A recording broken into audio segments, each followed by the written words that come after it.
Graduation कब किया आपने? सर 2015 में। विषय क्या था? Sir mechanical engineering. ऑप्शनल क्या है? सर हिंदी भाषा और साहित्य।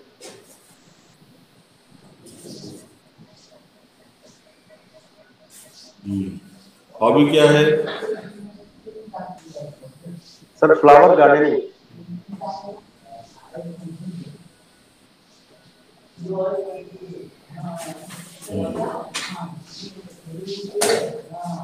ये तो सीधा टर्न डाउन लग रहा है। मैकेनिकल इंजीनियरिंग करने के बाद अभी कर क्या रहे हैं आप? सर वर्तमान में मैं सर रेलवे विभाग में स्टेशन मास्टर के पद पे कार्यरत हूँ। कहाँ से किया है इंजीनियरिंग? सर गाजियाबाद से किया है सर। इंस्टीट्यूट का नाम? Sir Krishna institute of engineering and technology.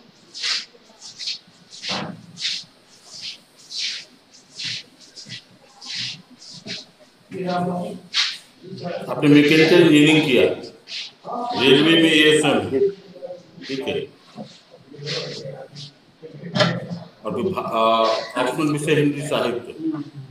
Mechanical engineering क्यों नहीं लिया? सर ऐसा नहीं है कि सर मैकेनिकल इंजीनियरिंग में मेरी रुचि नहीं है।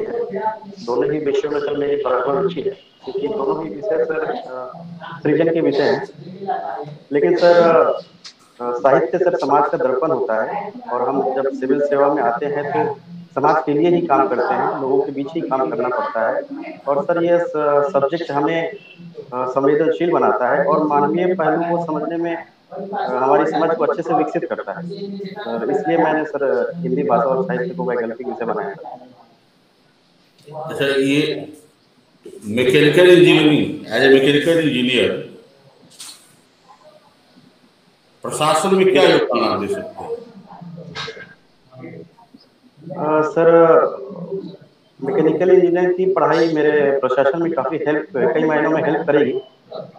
जब भी मैं सर प्रशासनिक योजनाओं जैसे कि mechanisation of electricity, disaster management, e governance तथा optimum use of machinery in industry purpose और एग्रीकल्चर पर्पस, तो वह मैं अच्छे से काम कर पाऊंगा सर।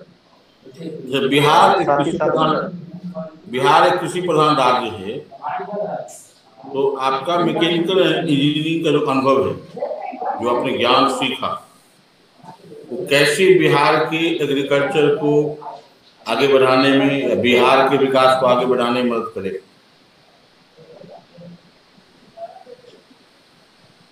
सर बिहार में अभी वर्तमान में सर कृषि की प्रकृति सर लगभग परंपरागत है।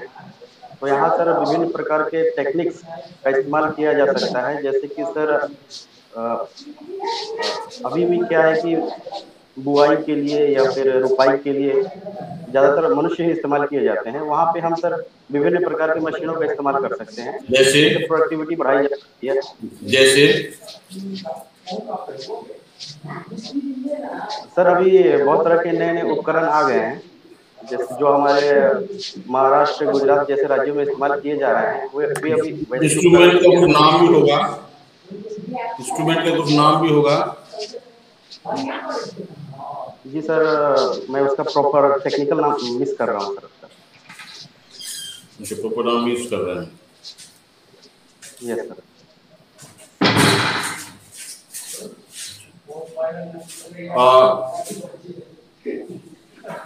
आपने थर्मोडायनेमिक्स पढ़ा होगा मैकेनिकल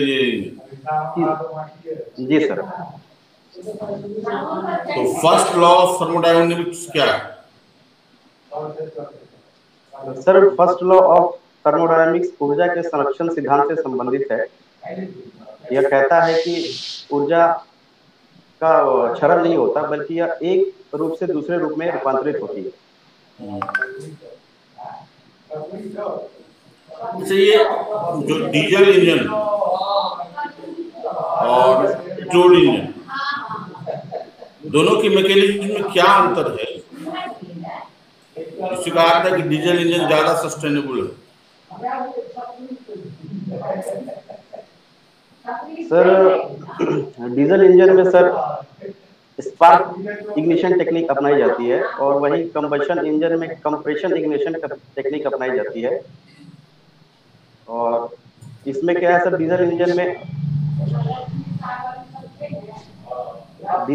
सर क्या है कि जब इनटेक में हम सिर्फ एयर को लेते हैं, वहीं पेट्रोल इंजन में एयर और प्लस फ्यूल दोनों लिया जाता है, जिसके चलते क्या होता है कि पेट्रोल इंजन की एफिशिएंसी ज्यादा होती है, वहीं डीजल इंजन की एफिशिएंसी कम होती है, क्योंकि इसका compression ratio sir, diesel engine का कंप्रेशन रेशियो ज्यादा होता है, हमें ज्यादा वॉल्यूम ऑक्यूपाई करना पड़ता है, वहीं उसका कंप्रेशन रेशियो कम होता है पेट्रोल इंजन का। मैकेनिकल रेफ्रिजरेशन यूज होता है मैकेनिकल इंजीनियरिंग में, ये है क्या? सर मैकेनिकल रेफ्रिजरेशन एक ऐसी टेक्निक है जिसमें हम सॉरी सर, मैं अभी थोड़ा मिस कर, थोड़ा समय चाहता हूँ लीजिए।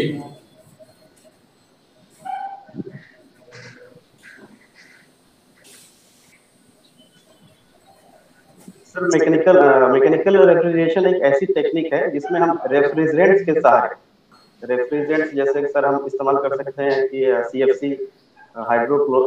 HCFC या फिर अमोनिया, इस तरह के रेफ्रिजरेंट्स के सहारे हम क्या करते हैं कि जो हमारा एम्बिएंट टेम्परेचर होता है, रूम टेम्परेचर, उससे कम टेम्परेचर को अटेन करते हैं। अच्छा, ये जो मैकेनिकल रेफ्रिजरेशन है, बिहार में किसी को किस तरह का योगदान दे सकता है? सर जैसे सर अभी वर्तमान में सर मशरूम की खेती को काफी प्रोत्साहित किया जा रहा है, तो उसमें एक खास टेम्परेचर और ह्यूमिडिटी की आवश्यकता पड़ती है, तो हम मैकेनिकल रेफ्रिजरेशन के सहारे और उस खास टेम्परेचर और ह्यूमिडिटी को मेंटेन कर सकते हैं।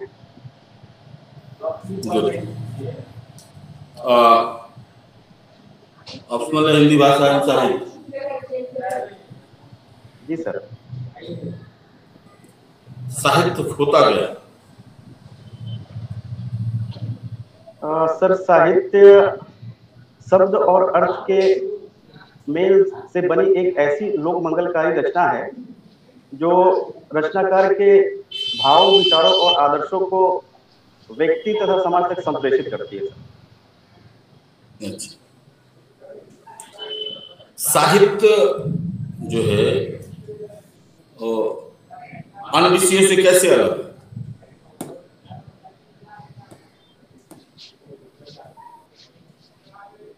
कि संप्रेषण का माध्यम पेपर भी हो सकता है, संप्रेषण का माध्यम इतिहास भी हो सकता है, तो सब संप्रेषित हो सकते हैं, संप्रेषण का माध्यम भूगोल भी हो सकता है। साहित्य किन मायनों में अलग है?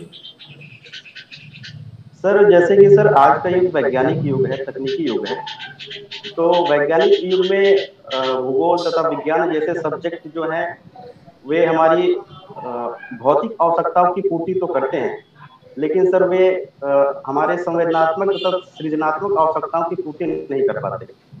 ऐसे में क्या हो रहा है सर, आजकल मनुष्य जो है मशीन की भांति कार्य करने लगा है, उसके अंदर संवेदना की कमी हो गई है।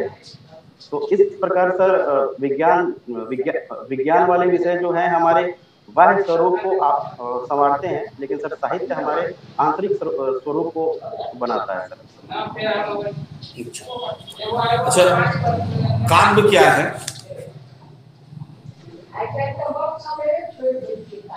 सर काव्य साहित्य की एक ऐसी विधा है जिसमें लय, तुक तथा छंद होते हैं।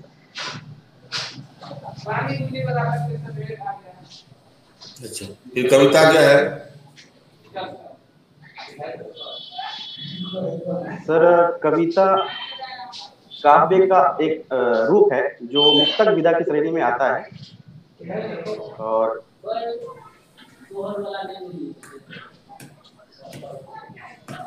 सर थोड़ा मिस कर रहा हूँ सर। अच्छा, काव्य के कितने प्रकार होते हैं? सर हिंदी साहित्य में काव्य और पद्य को एक माना गया है सर। काव्य और पद पद पद विधा को एक ही माना गया है। काव्य कितने हिंदी प्रकार साहित्य में के? काव्य काव्य कितने सर प्रकार? दो प्रकार और काव्य दो प्रकार के हो जाएंगे सर, गद्य और पद्य। अच्छा, और काव्य चलिए, निबंध क्या होता है? सर निबंध गद्य की एक ऐसी विधा है जिसमें भाव तथा विचारों को सुसंबद्ध तरीके से बांधा जाता है सर। Very good. भाषा और बोली में क्या अंतर? सर बोली का तात्पर्य सर सिर्फ बोलने से है, वही भाषा का सर तात्पर्य बोलने तथा लिखने दोनों से है। और सर जब बोली अपने सीमाओं का अतिक्रमण करते हुए जब साहित्य सृजन के अनुकूल हो जाती है तो सर उसे भाषा कहते हैं सर। कोई भी बोली भाषा के रूप में परिणत होती है तो उसके मापदंड हैं। क्या क्या मापदंड है?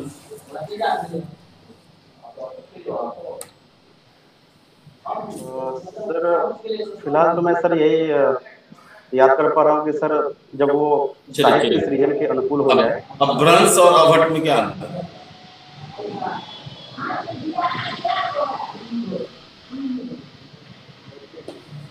सर अभी मैं रिकॉल नहीं कर पा रहा सर। अच्छा चलिए, कोई बात नहीं है। आपके सबसे प्रिय कवि कौन है?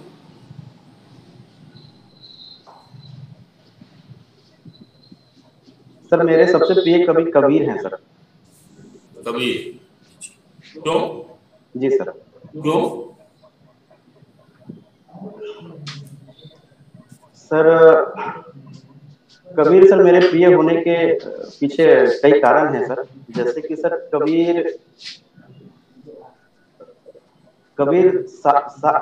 निरक्षर होने के बावजूद भी कबीर के अंदर भावगत तथा शिल्पगत विशेषता इतनी भरी पूरी है जो किसी अन्य मतलब साक्षर कवि के बीच में नहीं है। और सर दो तीन पॉइंट मैं बताना चाहूंगा सर। उन्हें वो वाणी के डिक्टेटर कहे जाते हैं। और सर साथ ही साथ उनकी मध्यकाल में होने के बावजूद उनकी व्यंग क्षमता इतनी निर्भीक तथा साहस थी जिनकी तोड़ सर किसी अन्य कवि नहीं कर सकते सर। उनमें कौन सी ऐसी शिल्पगत विशेषता थी जो आपको भाई और वो लगता है कि आप महान कवि थे या आपके प्रिय कवि थे? सर कबीर की भावगत विशेषताएं मुझे ज्यादा लुभाती हैं, लेकिन सर शिल्पगत विशेषताएं भी उनके अंदर रही हैं। जैसे कि सर वे उनकी कविताओं में अलंकार और छंद और मुक्तक का प्रयोग आसानी से देखा जा सकता है सर।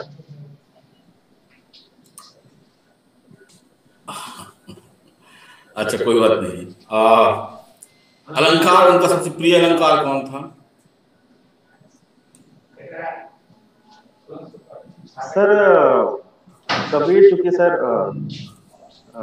निरक्षर थे तो उन्हें मतलब ये पता नहीं था कि सर वो अपनी कविताओं में किस शिल्पगत विशेषता का प्रयोग कर रहे हैं। समीक्षक जो हैं बताते हैं उनकी रचनाओं के आधार पे कि किसी एक अलंकार की बहुलता उनमें देखी जाती है। कौन सी अलंकार है? सर मैं ये एग्जैक्ट नहीं बता पाऊंगा सर। अच्छा, उन्होंने बिंब का भी बहुत अच्छा इस्तेमाल किया है। बिंब क्या होता है? सर बिंब एक ऐसी शिल्पगत विशेषता है जो काव्य को पढ़ने सुनने के पश्चात हमारे मनोमस्तिष्क में उसका एक चित्र अंकित होता है। अच्छा, कई प्रकार होते हैं जैसे स्पर्श बिंब, कोमल बिंब। अच्छा, कोई दृश्य बिंब का उदाहरण दीजिए कबीर के रचना में।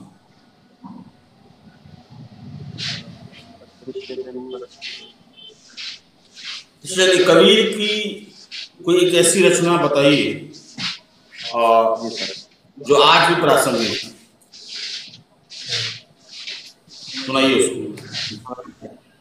सर वर्तमान में सर जैसे कि सर एक उनका मुक्तक है सर कि जाति न पूछो साधु की पूछ लीजिए ज्ञान, मोल कलो तलवार की पड़ी रहने दो म्यान। तो सर आज के वर्तमान युग में भी सर सांप्रदायिकता की प्रकृति कहीं ना कहीं पाई जाती है।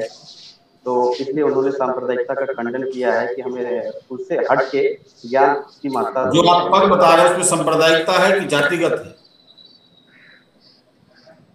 सर ये जातिगत है और सर जातीय एक सर सांप्रदायिकता का हिस्सा हो सकता है सर। नहीं, सांप्रदायिकता अलग चीज है, जाति अलग होती ओके सॉरी सर। है। चलिए।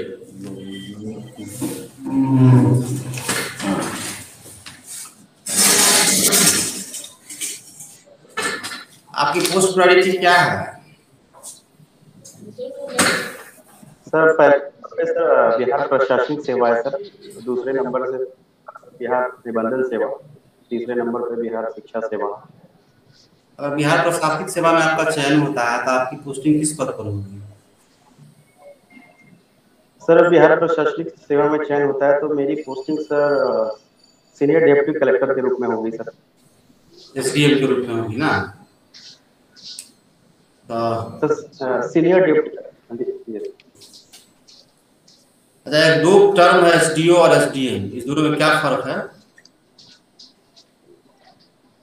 सर सर सबसे पहले सर एसडीओ का full form sir sub divisional officer होता है, वही एसडीएम का सब डिविजनल मजिस्ट्रेट होता है। एसडीओ सर एक सिविल अधिकारी होता है और एसडीएम सिविल अधिकारी के साथ साथ उसके पास न्यायिक शक्तियां भी होती है। और सर एसडीओ सर अपनी शक्ति का प्रयोग सर लैंड रेवेन्यू कोड से करता है, वही एसडीएम अपनी शक्ति का प्रयोग सीआरपीसी से करता है सर। जैसे सर और इसके अलावा सर क्या फुल फॉर्म है सीआरपीसी का? जी सर सीआरपीसी का फुल फॉर्म क्या है? सर मैं थोड़ा मिस कर रहा हूँ सर, आप अनुमति देंगे तो मैं बोलूंगा। हाँ, आप अनुमान लगा सकते हैं। Sir criminal record panel code. अच्छा, लैंड रेवेन्यू की बात की आपने, ये तो अपनी बेसिक भारत में लैंड रेवेन्यू का क्या स्वरूप था, क्या व्यवस्था था उस समय में लैंड रेवेन्यू का?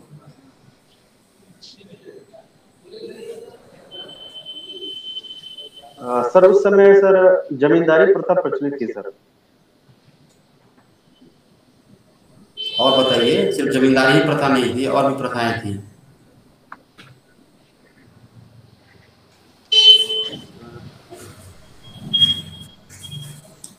एक सर अस्थाई बंदोबस्त थी सर।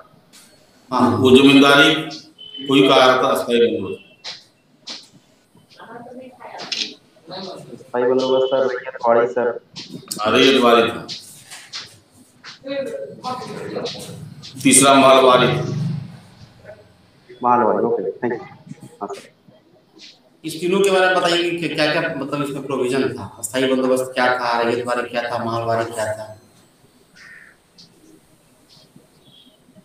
सर अस्थाई बंदोबस्त को ही सर जमींदारी प्रथा कहा जाता था। उसमें सर ब्रिटिश जो क्या करते थे, जमींदार जमींदार नियुक्त करते थे और उन्हें सारा कार्यभार दे देते थे, लगान वसूली का और कृषि उपज का वो देखते थे। वहीं सर रैयतवाड़ी व्यवस्था में अधिपत्य सीधे रैयत के हाथ में होता था, बीच में जमींदार की भूमिका नहीं रहती थी। और महालवाड़ी व्यवस्था में सर कई महाल को मिलाकर सर उसमें कृषि व्यवस्था की परंपरा थी।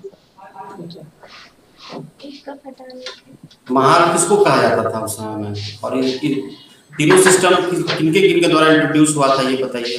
अस्थायी बंदोबस्त किन्होंने इंट्रोड्यूस किया था, रैयतवाड़ी की? सर अस्थायी बंदोबस्त सर लॉर्ड कॉर्नवालिस ने के टाइम में हुआ था सर। और सर बाकी दो मिस कर रहा हूँ। अच्छा, नॉर्थ इंडिया में अस्थायी बंदोबस्त उस समय काफी सक्सेसफुल रहा था, लेकिन साउथ इंडिया में इसको इंट्रोड्यूस नहीं किया गया, इसके क्या कारण थे? वहाँ के लिए अलग व्यवस्था, रैयतवाड़ी व्यवस्था को इंट्रोड्यूस किया गया था।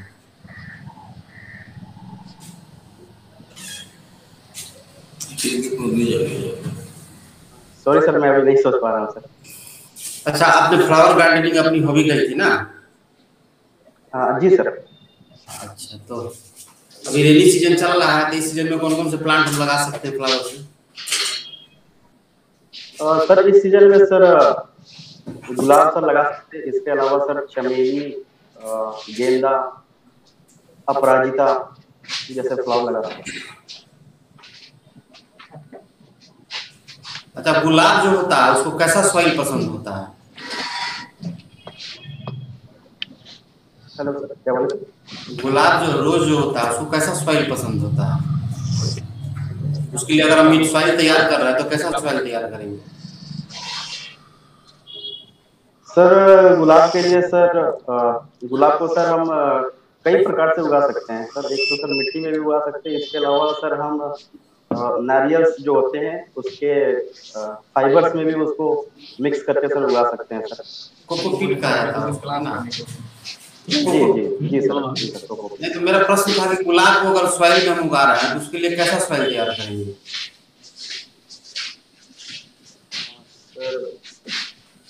सर मैं समझ नहीं पा रहा हूँ सर आपका सवाल। अच्छा, अगर आपको फिटकिरी दे दें, ठीक है, फिटकिरी तो आप जान रहे हैं। जी जी सर। और आपके यहाँ 10-15 प्लांट लगे हुए हैं अलग अलग किस्म के, तो आप फिटकिरी का यूज किस किस प्लांट पे करना चाहेंगे?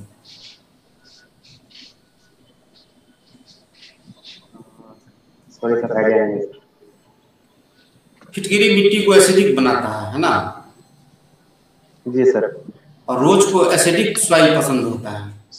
कहा जाता है कि अगर आपका रोज मुरझा रहा है या अच्छे से ग्रो नहीं कर रहा है, थोड़ा सा फिटकिरी आप पानी में घोल के रोज में डालिएगा तो उसकी मिट्टी एसिडिक हो जाएगी और फिर से रोज आपका अच्छा होने लगेगा।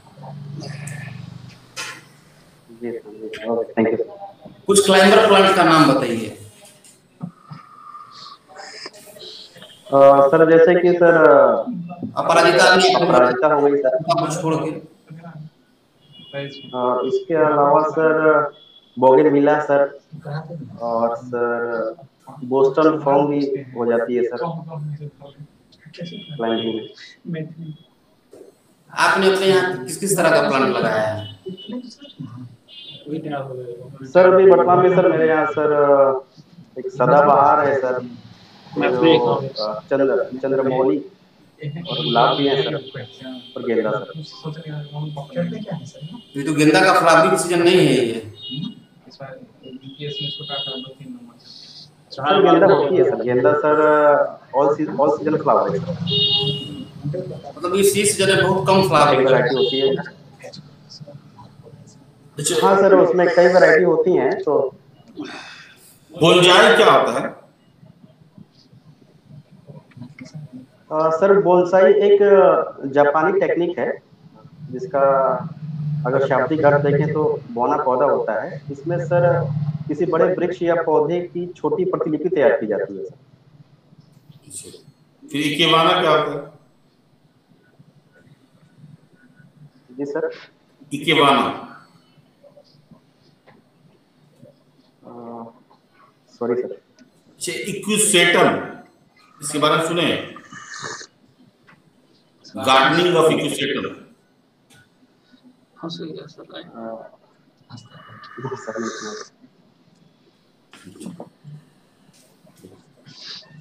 देख ले क्या?